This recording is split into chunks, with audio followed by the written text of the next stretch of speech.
Salam, selamat pagi anak-anak ibu sekalian. Hari ini kita melanjutkan pelajaran kita lagi kembali, pelajaran pendidikan agama Kristen. Seperti biasanya anakku, kita bernyanyi dan berdoa terlebih dahulu.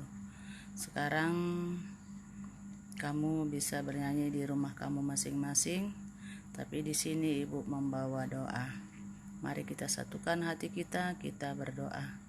Allah Bapa yang kami kenal melalui anak-Mu Yesus Kristus, Tuhan dan Juru Selamat kami bersyukur ya Bapa, di mana Engkau masih tetap menyertai dan memberikan kami kesehatan. Kami sangat bersuka cita Bapa atas karunia-Mu kepada kami.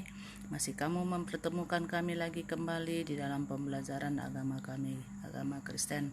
Terpujilah nama-Mu, kami datang melalui anak-Mu Yesus Kristus, Tuhan dan Juru Selamat kami berdoa. Amin. Jadi di sini dalam pertemuan kita untuk selanjutnya, kita lanjutkan lagi di dalam bab 2 yang bagian E-nya, iklan sebagai ajaran palsu. Jadi di sini kamu juga bisa melihat kembali di dalam buku kamu, yaitu bab 2. Di dunia kini sekarang periklanan mengenai ataupun melainkan peranan penting dalam bisnis. Iklan digunakan untuk mempromosikan barang-barang yang dijual. Tujuannya adalah memperkenalkan produk-produk tersebut dan membuat orang-orang tertarik untuk membelinya. Namun, pada kenyataannya ada kalanya iklan yang dibuat itu tidak menggambarkan isi produk yang sesungguhnya, malah menyesatkan. Apa yang dijanjikan oleh iklan-iklan itu lebih tepat digambarkan sebagai janji-janji palsu. Dan bagian F, kekayaan dan sukses dengan jalan pintas. Semakin banyak orang yang percaya akan ajaran palsu bahwa sukses dapat dicapai dengan jalan pintas. Ketika kekayaan menjadi ukuran sukses seseorang, semakin banyak pula kita melihat bagaimana orang-orang yang duduk di jabatan yang basah, entah di pemerintahan ataupun di kantor-kantor swasta, bisa dengan cepat menjadi kaya raya. Hal ini tampaknya disebabkan oleh penggeseran nilai-nilai di masyarakat kita yang sangat menonjolkan kekayaan materi dan kesenangan badaniah ataupun hedonisme sebagai ukuran sukses di masa kini, karena nilai-nilai itu yang sangat ditunjukkan sebagai kelaziman, antara lain lewat iklan-iklan di media massa dan bahkan juga oleh pemberitaan tentang gaya hidup para selebritis di negara kita, maka orang-orang pun berbondong-bondong meniru gaya itu.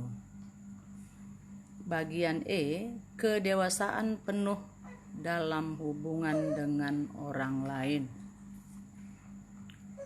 Jadi Kipling mengatakan orang yang dewasa adalah orang yang bisa berbicara kepada rakyat kecil namun tetap mempertahankan kebajikannya. Kalaupun ia bisa berjalan dengan raja-raja, hal itu tidak menjadikannya sombong dan berkepala besar. Rasanya tidak banyak orang yang bisa bertindak seperti itu. Di dunia kita bisa melihat hanya segelintir orang yang mampu bersikap seperti ini dengan tulus.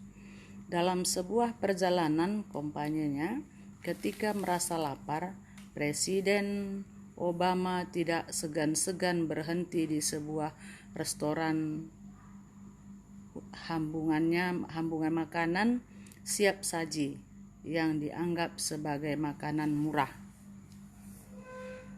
Ini tidak segan-segan makan di tempat seperti itu. Orang yang dewasa dan matang kepribadian dan pemikirannya, pasti tidak akan canggung melakukan hal-hal yang di mata orang lain mungkin dianggap akan merendahkan derajat dan kedudukannya.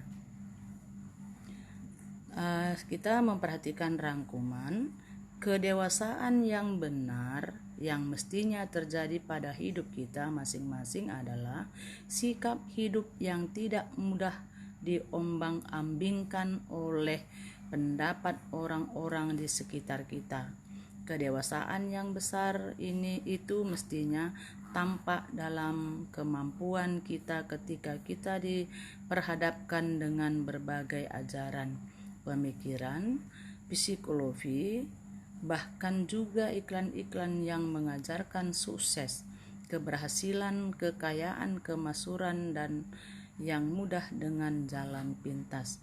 Alkitab justru mengajarkan yang sebaliknya. Kedewasaan yang benar adalah kedewasaan yang berprinsip, yang didasarkan pada firman Tuhan.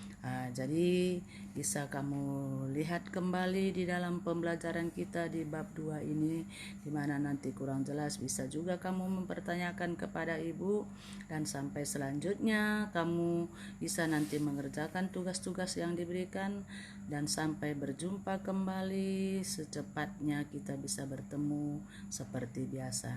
Tuhan Yesus memberkati dan kamu selamat belajar. Amin.